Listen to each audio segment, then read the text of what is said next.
The large silver ship of the Valaxians hung in Earth orbit like a strange moon. It had been there for 3 days, and humans all over the planet looked up at the night sky to see it. On the International Space Station Harmony, Captain Laura Bennett smoothed down her uniform one last time. Today was the day humanity would meet aliens face to face. 5 minutes until they dock, said Alan Reeves, checking his tablet.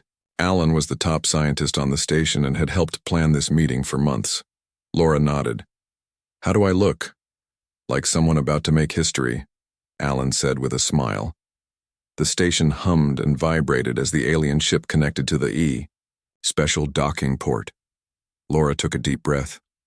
Humans had sent messages back and forth with the Valaxians for almost a year, but this was different. This was real. The airlock door slid open with a soft hiss. 3 tall figures stepped through. They had to duck under the doorway, which was made for human height. The aliens stood nearly 8 feet tall with smooth gray-blue skin that seemed to shimmer under the lights. They had 4 arms and walked on 2 thick, powerful legs. Their faces had 3 large eyes, 1 in the center of their forehead and 2 where humans would have eyes. The alien in front wore a gold-colored vest over its chest. It stepped forward and made a gesture with its upper right hand, touching its chest and then extending the hand palm up toward Laura. Ambassador Zortek, of the Valaxian High Council, the alien said in perfect English. Its voice was deep but had a strange musical quality. I bring greetings from our people to yours. Laura returned the gesture as she had been taught. Captain Laura Bennett of Earth's Diplomatic Corps, on behalf of all humanity, welcome to Harmony Station. Zortek's 3 eyes blinked in sequence. Your station name is well chosen. We too seek harmony between our worlds. The meeting moved to the station's conference room. The Valaxians sat on specially built chairs that could support their weight. Humans and aliens looked at each other with equal curiosity. Your world has much water, said Zortek, looking at images of Earth on the screen. Ours is mostly rock and mountains. We evolved to be strong to climb and lift. Your people evolved for... He paused, searching for the right word. Endurance? Laura nodded. We're persistence hunters. Long ago, before tools, humans would chase animals until they collapsed from exhaustion, even though the animals were faster. Zortek's 3 eyes widened slightly. Fascinating. We could never do such a thing. Valaxians can lift many times our body weight, but we must rest often. The meeting lasted hours. They talked about trade, science, and how their ships worked. The Valaxians seemed most interested in human biology. You sleep only once per day cycle? Asked one of the other aliens, who was called Mechlor. We require 3 rest periods each day. Yes, typically 1 sleep period of about 8 hours, said Alan. And you can function without food for days? Mechlor continued. If we must, said Laura. It's not comfortable, but humans can survive weeks without food if they have water. The aliens looked at each other and made a sound that might have been whispering. Zortek turned back to the humans. We find this difficult to understand. Valaxians must eat every few hours to maintain our strength. After the meeting, Zortek asked to see more of the station. Laura showed him the exercise room, where several crew members were running on treadmills and lifting weights. Why do they run nowhere? Asked Zortek, watching a woman jogging steadily on a treadmill. In space, our bodies lose muscle and bone strength, explained Laura. We must exercise to stay healthy. You run to stay strong, said Zortek slowly. We rest to stay strong. Very different. That night, after the Valaxians returned to their ship, Zortek recorded a private message for the Valaxian High Council. These humans are strange creatures, he said, looking into the recording device. They lack physical power compared to us, yet they persist. They run for no reason except to be able to run more. They can go without rest or food far longer than we can imagine. He paused, thinking carefully about his next words. But our analysis suggests they will burn out quickly in crisis situations. Their bodies are not built for sudden bursts of energy, like ours. They lack the muscle mass and energy storage needed for emergency response. They are unsuited for the dangers of deep space. Zortek looked at an image of Earth floating in the darkness. I recommend limited technological exchange and trade routes with humans. They are curious and intelligent, but I believe they will be a minor player in galactic affairs. When real danger comes, they will likely collapse under pressure." He pressed a button to end the recording and sent it across space to his home world.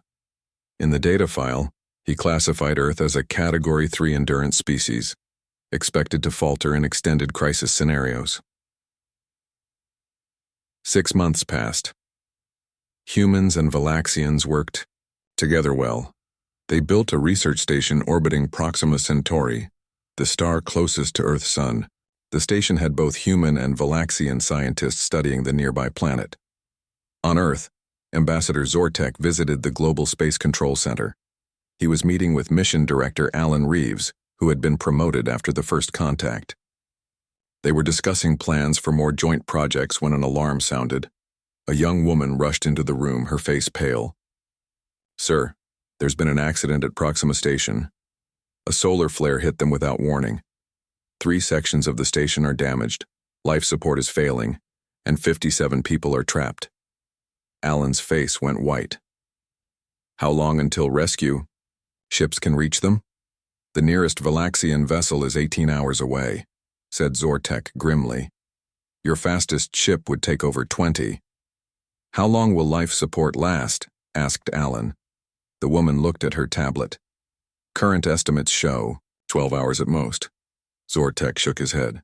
"Even if we could reach them in time, standard Valaxian protocol would be to abandon the station. Our physiology cannot sustain continuous rescue operations of that duration." "What do you mean?" asked Alan.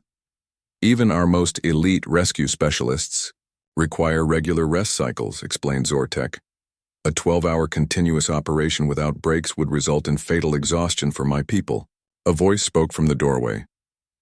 "We can do it." They all turned to see Engineer Samantha Wright standing there. She was holding a tablet with station schematics on the screen. "Humans can work in rotating teams," she said, stepping forward.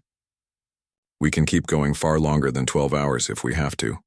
Zortek looked at her with all 3 eyes. "You believe this?" Samantha nodded firmly. "I know it." Zortek was quiet for a long moment. Then he said, "Very well. We will provide technical assistance, but I must see this for myself." And so the rescue mission began. No one realized that it would change how the entire galaxy viewed humans forever. The Earthship Endurance broke away from its dock and fired its engines. On board, Commander Frank Martinez watched the blue glow of Earth fade behind them. His team sat strapped into chairs around the main cabin. They were the best rescue crew Earth had to offer, and none of them had slept more than a few hours in the last day. "Time to Proxima Station?" Frank asked. 4 hours at maximum speed," said Eric Russell, the navigator. His fingers moved quickly over the control panel. "I've plotted the fastest course possible." Frank nodded and looked around at his team. Besides Engineer Samantha Wright, who had volunteered first, he had 8 specialists. Dr. Susan Campbell with her medical kit already open, checking supplies. Joe Harrison studying the station blueprints. Lisa Wong preparing radiation shields. Kyle Peterson testing communication devices. Nicole Daniels running life support simulations. Eric handling navigation. Patricia Miller checking mechanical tools. And Dan Garcia going over security protocols. In the corner sat Ambassador Zortek, watching them all with his 3 eyes. The Valaxian had insisted on coming along, though he made it clear he thought the mission would fail. "Your people truly believe you can sustain rescue operations for 12 hours?" Zortek asked Frank quietly. "We can go a lot longer than 12, if we have to," Frank replied. Zortek's middle eye blinked slowly. "Fascinating. For a Valaxian, working more than 4 hours without rest could cause organ failure." Frank didn't answer. He turned to his team instead. "Everyone listen up. When we arrive, we'll split into 3 teams. Team Alpha will secure the main section and establish a command post. Team Beta will handle the first rescue area. Team Gamma will prepare equipment for the second and third areas." He brought up a 3D model of Proxima Station on the main screen. The image showed 3 separate sections blinking red. Section A has 23 people trapped, including 15 humans and 8 Valaxians. Section B has 15 people, Section C has 19. Our job is to get all 57 out alive. The radiation levels in Sections B and C are rising, Lisa Wong said, looking at her readings. We'll need to move fast. How fast? Asked Dan. The protective shielding in Section C will fail completely in about 9 hours, Lisa answered. Section B, maybe 10 hours, Frank nodded grimly. Then we work faster. The journey passed with each team member checking and double-checking equipment. No one spoke much. They all knew what was at stake.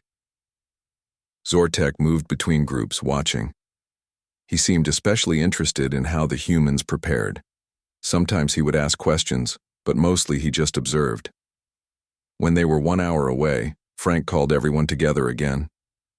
I need to be clear about something, he said. This mission will push us beyond normal limits. I'm planning 4-hour shifts, but the truth is, we'll probably all need to work longer. I won't order anyone to push beyond safe limits, but before he could finish, Joe Harrison spoke up. We're all in, Commander, for as long as it takes. Everyone nodded. No one hesitated. Zortek's eyes widened slightly, but he said nothing. Finally, they reached Proxima Station. Through the viewport, they could see the damage. A large section of the outer hull had been peeled back like the skin of a fruit. Debris floated around the station, and one of the solar arrays was completely gone. It's worse than we thought, whispered Samantha. Frank turned to his team. Gear up. We dock in 5 minutes. They put on their spacesuits and checked each other's seals. Each person carried tools specific to their job, plus emergency medical supplies and oxygen boosters. Remember, stay in constant communication, Frank said as they prepared to enter the station. If you start feeling radiation sickness, dizzy, or excessively tired, report it immediately. The Endurance docked with a hard clank. The team lined up at the airlock. Pressure equalized, Eric reported. We can enter. The door slid open, revealing a dark corridor lit only by emergency lights. The team activated their helmet lights and moved forward. Inside, the station was in chaos. Alarms blared, and the air smelled of burnt electronics even through their suit filters. Parts of the ceiling had collapsed and wires hung down like strange vines. Life support is at 43% in the main hub, Nicole reported, checking her scanner. Oxygen levels in Section A are dropping faster than we predicted. Change of plans, Frank decided quickly. Alpha, team with me to Section A immediately. Beta, secure the command center and get communications running. Gamma, prep the medical bay. We'll start bringing survivors there. As they moved through the station, Zortek followed Frank's team. The Valaxian moved with surprising grace despite the bulky emergency suit he wore. Your people work very quickly, Zortek observed. We don't have a choice, Frank replied. They reached the sealed door to Section A. The control panel was dead.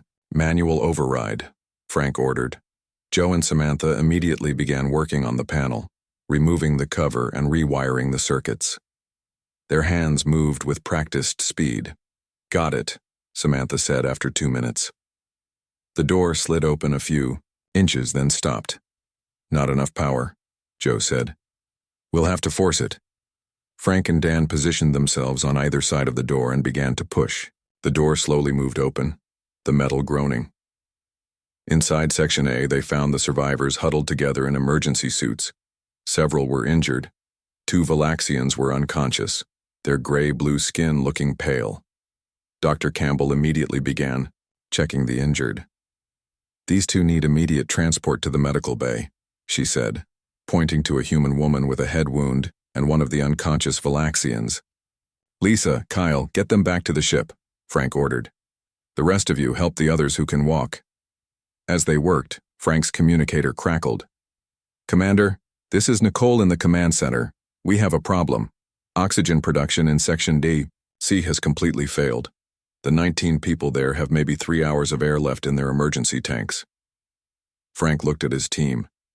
They had been working for less than an hour, and already the timeline was collapsing.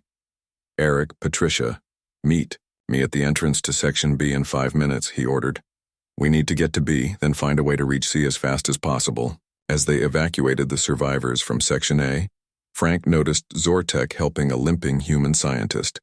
The Valaxian, despite his own species' limitations, was working alongside them. By the 3-hour mark, they had successfully evacuated all 23 people from Section A. Section B was proving more difficult.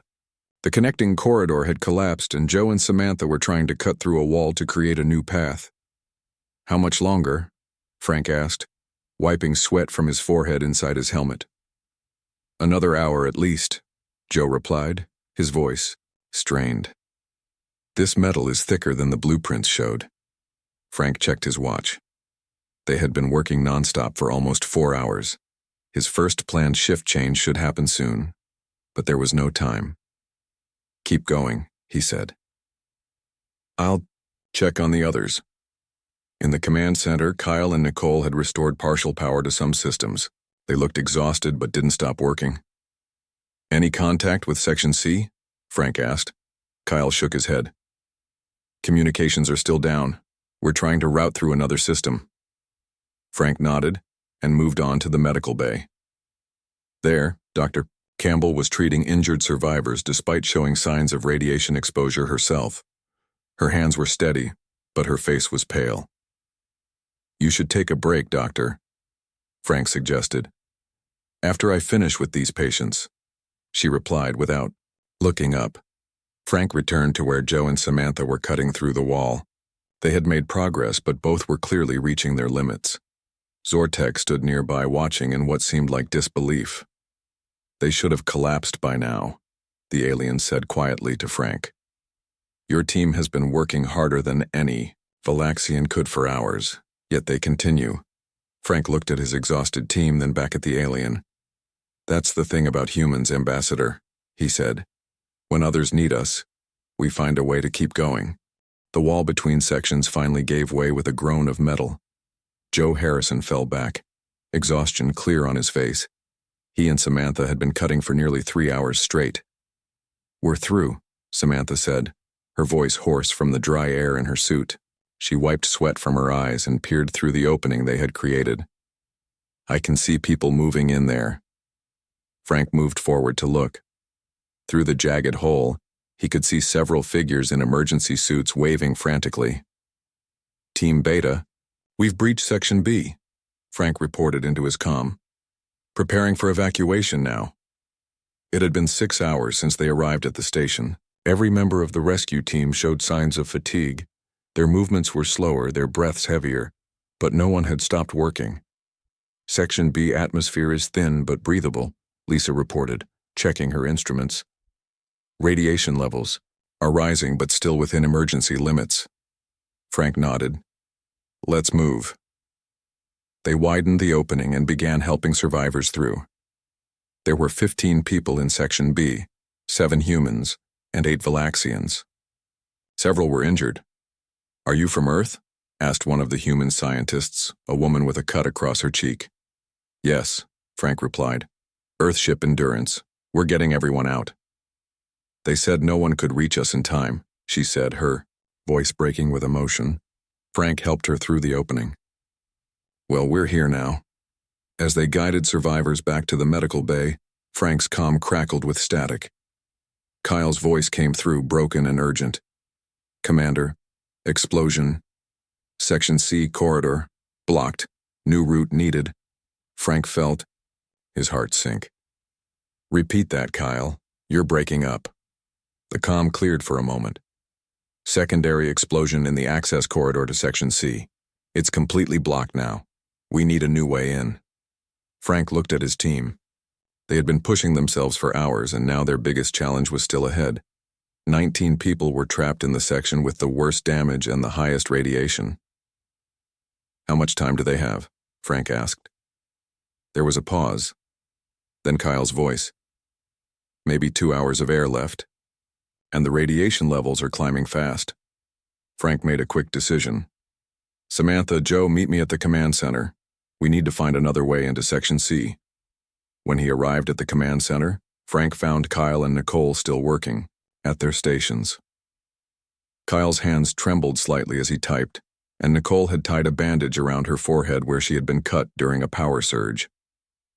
Samantha and Joe arrived moments later, both moving more slowly than before. Behind them came Zortek, who had been helping Dr. Campbell in the medical bay. The main corridor to Section C is gone, Kyle explained, showing them the station schematics. There's debris blocking every direct route. What about going outside? Samantha suggested. We could spacewalk around the damaged areas. Too risky, Joe said. The station's outer hull is unstable. We could cause more collapse. They fell silent, staring at the schematics. Frank felt the weight of time pressing down on them. Then Zortek stepped forward. There is another way, he said. The maintenance tubes. He pointed to a network of narrow tunnels running between the walls of the station. They were designed for robots to move through and fix things, not for people. Those are barely 18 inches wide, Nicole said. No one could fit through there. Some of your smaller team members might, Zortek replied. All eyes turned to Samantha. She was the smallest person on the team. I can do it, she said without hesitation. Frank shook his head. It's too dangerous. The radiation levels in those tubes will be even higher than in the main sections. We don't have a choice, Samantha argued. Those people have less than 2 hours of air left. Frank looked at her for a long moment, then he nodded. All right, but you'll need help from this side. They moved quickly to the nearest access point for the maintenance tubes. Joe and Eric worked together to remove the panel covering the entrance. Samantha prepared to enter the narrow tunnel. She removed some of her bulkier gear to fit better. This will reduce your radiation protection, Lisa warned. I know, Samantha replied calmly. Hand me the tools. Lisa gave her a small pack with essential equipment. Once you reach Section C, you'll need to override the emergency lockdown and open the main door from the inside. Samantha nodded.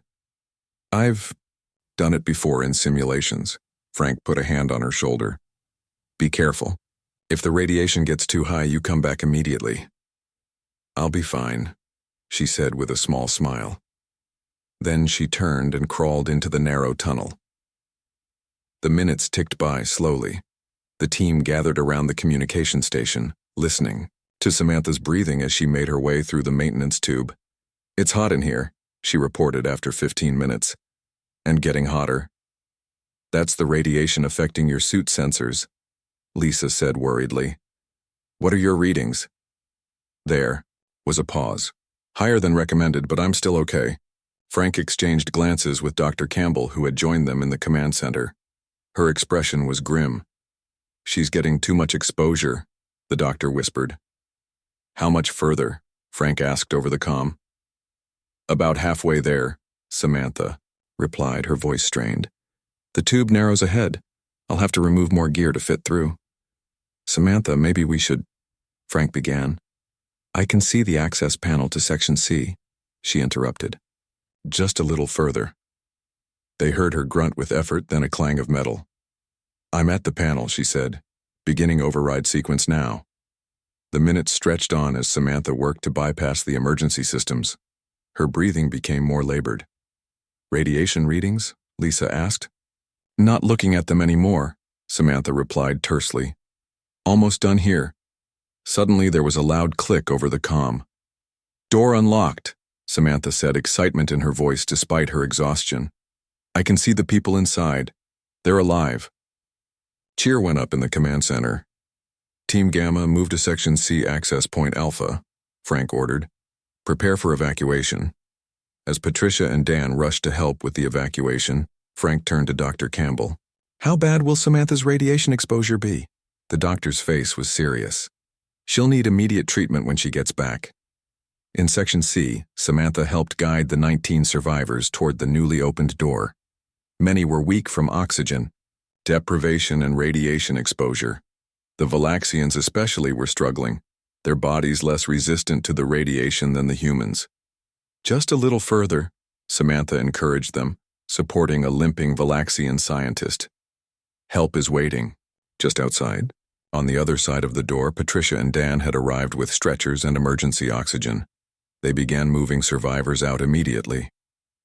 9 hours, Zortek said quietly, standing beside Frank as they watched the rescue operation.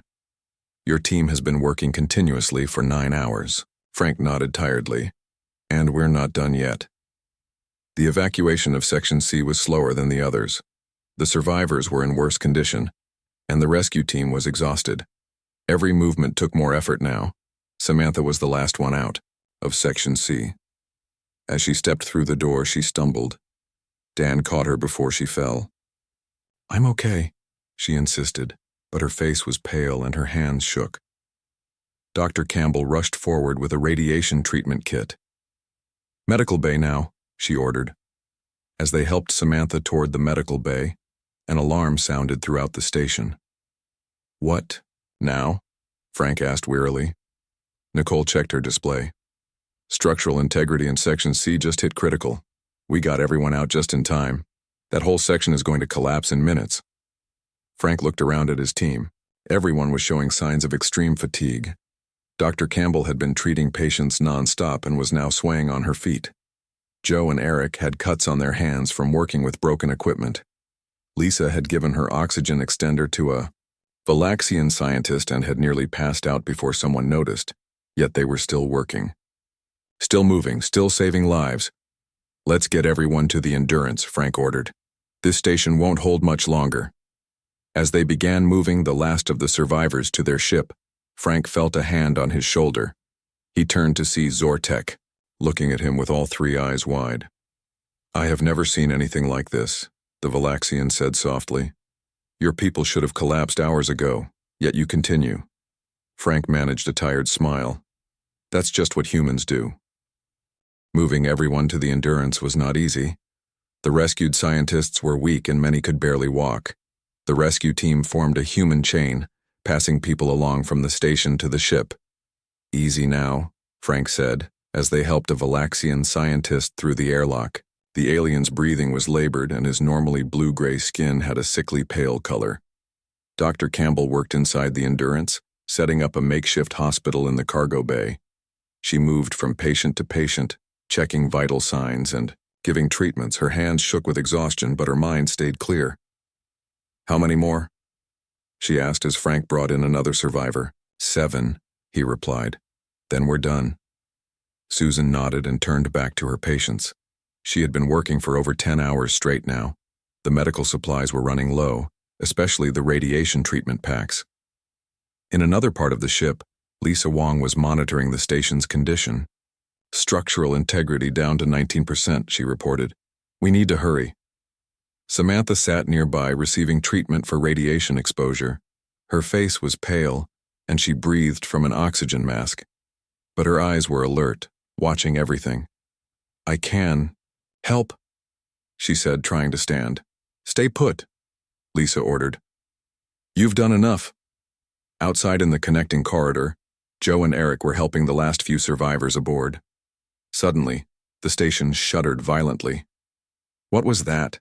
Eric asked, grabbing the wall for support. Joe checked his scanner. "Another section failing. We need to move faster." They rushed the final survivors through the corridor. As the last person crossed into the Endurance, a loud alarm sounded. Docking clamps failing, Nicole's voice came over the comm. "Preparing for emergency disconnect." Frank rushed to the bridge. "Status report?" "The station is breaking apart," Nicole said, her fingers flying over the controls.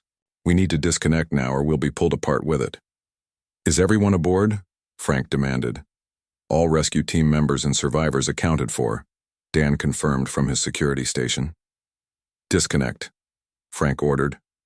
Nicole pressed a series of buttons. The ship shuddered as the docking clamps released. She fired the maneuvering thrusters, pushing the Endurance away from the failing station. Through the viewport, they watched as parts of Proxima Station began to break off, floating away into space. The section they had just evacuated collapsed, entirely crumpling like paper. "That was close," Eric whispered. Frank allowed himself a moment of relief. Then he turned to his team. "We're not done yet. We need to stabilize all survivors before we can head home." Hour 11 of the rescue operation found the team still working. The Endurance drifted at a safe distance from the remains of Proxima Station. Inside, every available space was filled with rescued scientists. In the cargo bay, Dr. Campbell finished treating a human scientist with a broken arm. As she straightened up, she swayed slightly. Kyle, who was helping her, caught her arm. "You need to rest," he said. Susan shook her head. "3 more patients need treatment." "I can handle it," Kyle insisted. "You taught me the basics." Susan hesitated, then nodded.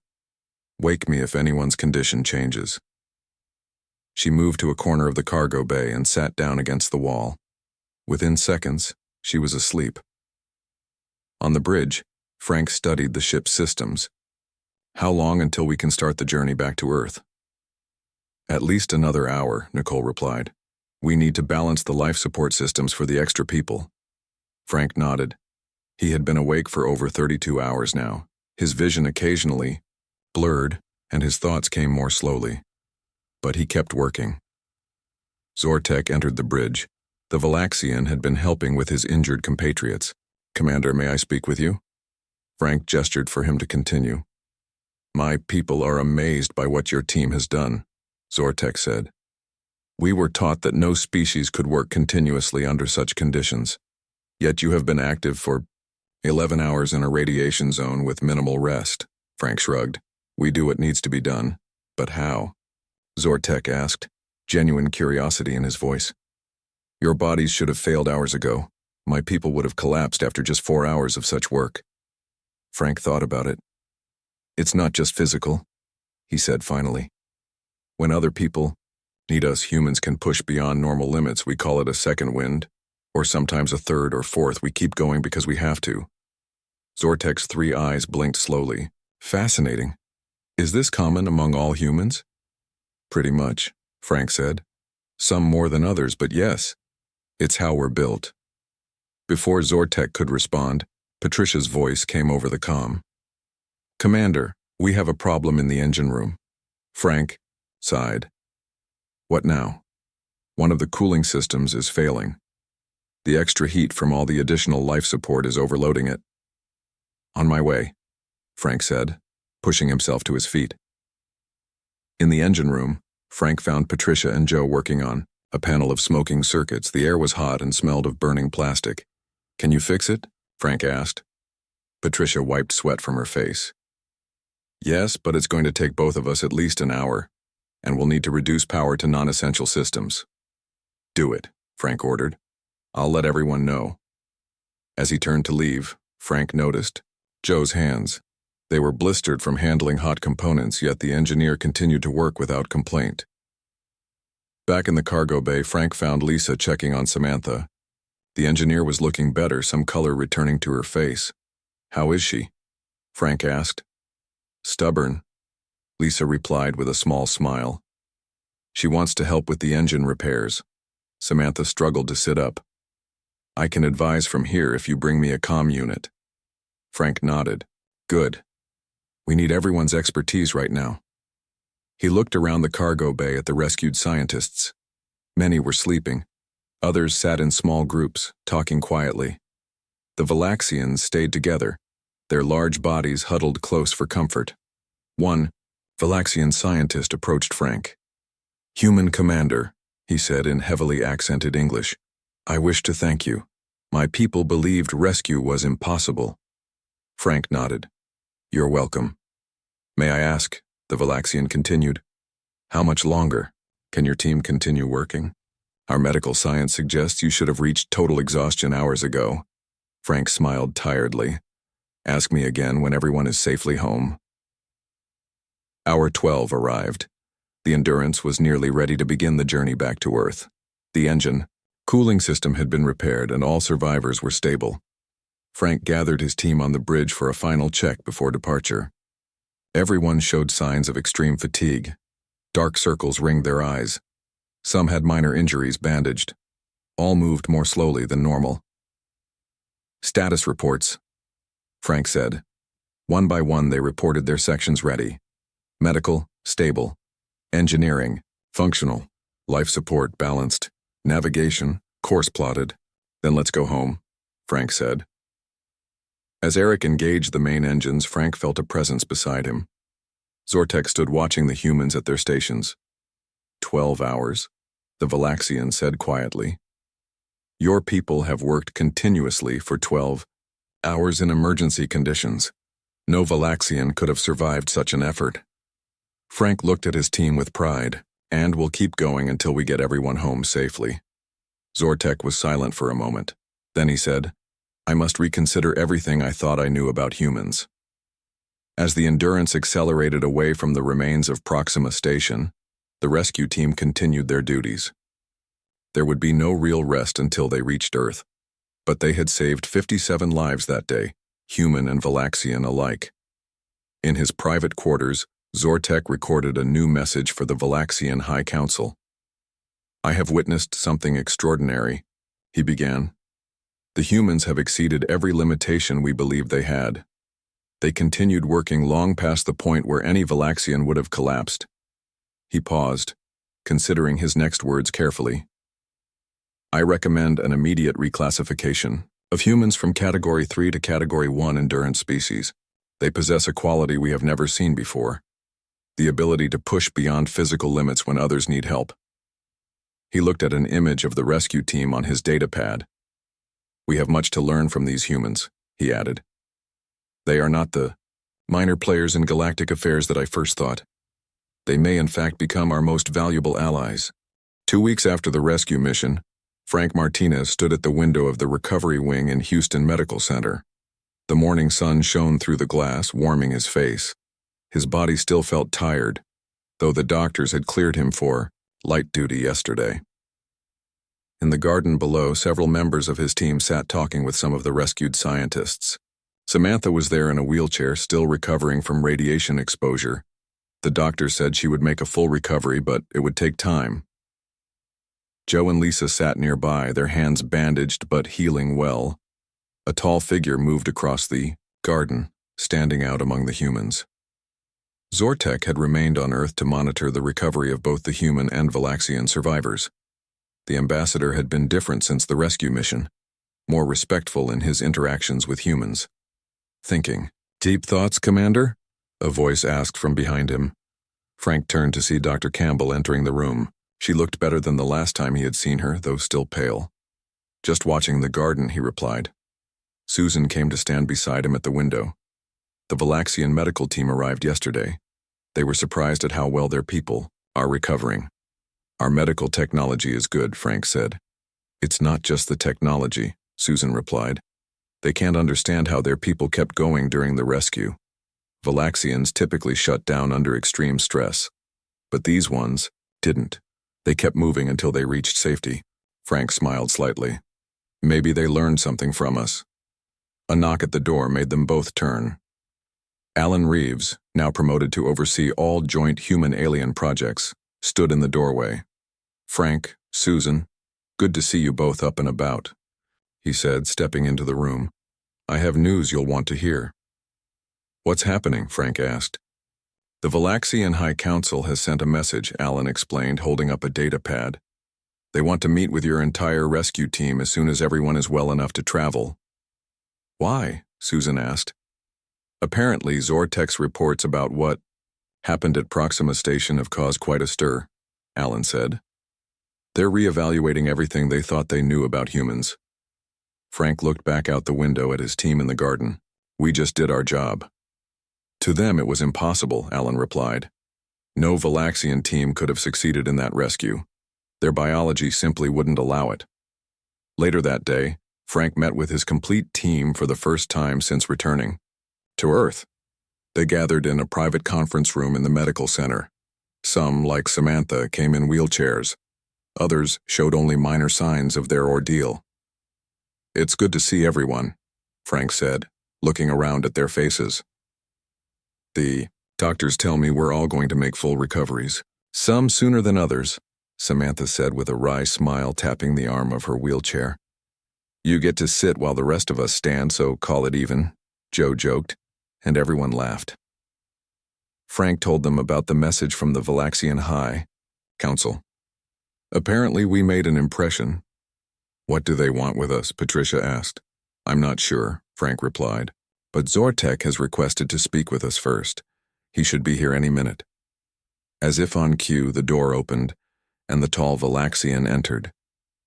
He moved with the careful grace that all his species showed, but there was something different in his manner.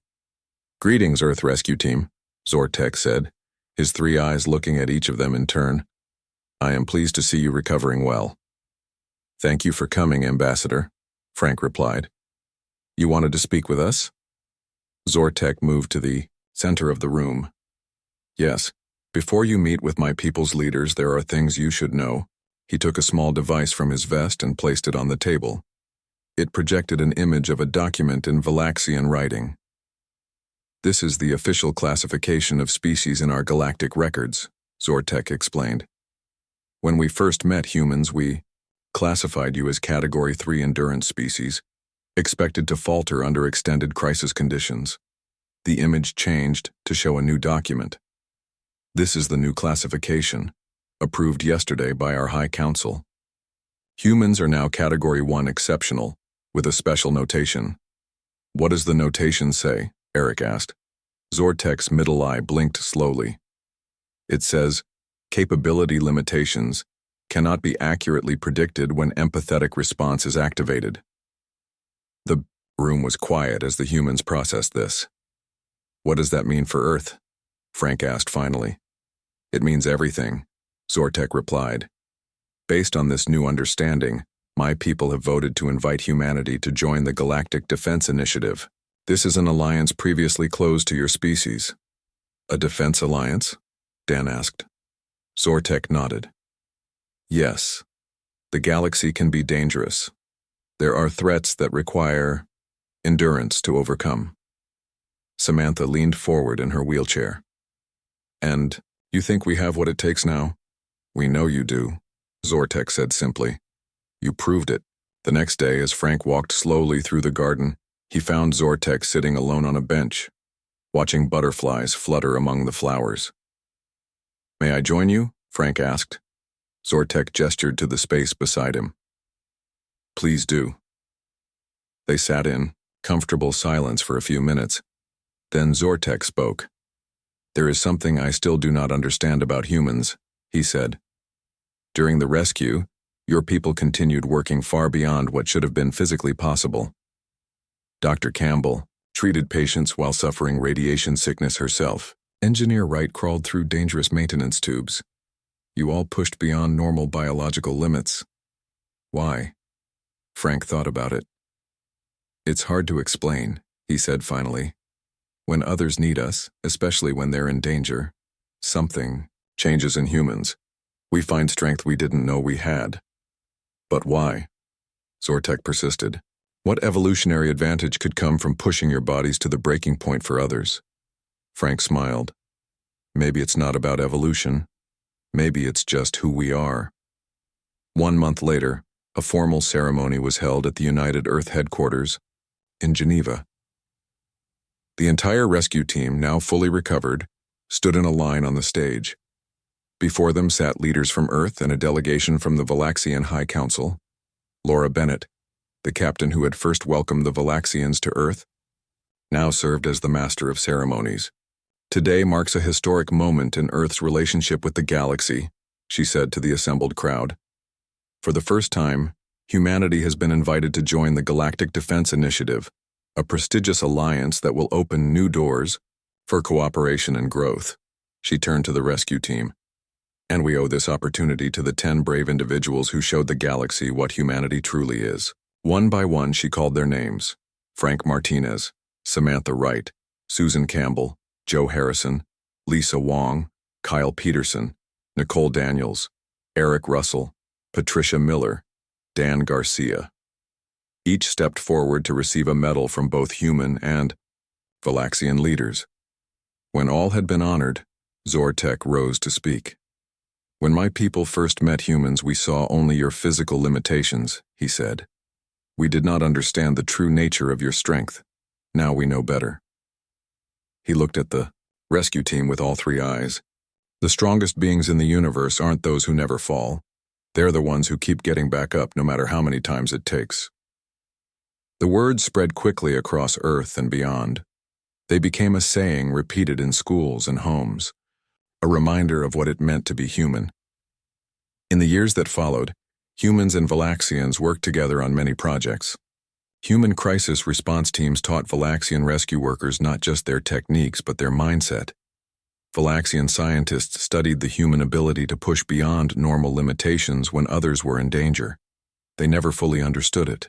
How could a body continue when all its resources were depleted? How could a mind stay focused through extreme exhaustion? What power drove humans to endure when logic said they should collapse? The Valaxian scientists called it the empathy factor in their papers, but humans had simpler words for it: compassion, love, the need to help others no matter the cost to oneself. 5 years after the rescue at Proxima Station, a new joint research center was built in orbit around Mars. It was named Endurance Station. The plaque at its entrance bore the image of Earth and the Valaxian homeworld side by side, along with words in both languages. To the strength that comes not from power, but from helping others. To the endurance that outlasts all expectations. To the spirit that never gives up. And in smaller letters below, a simple statement: 12 hours was just the beginning.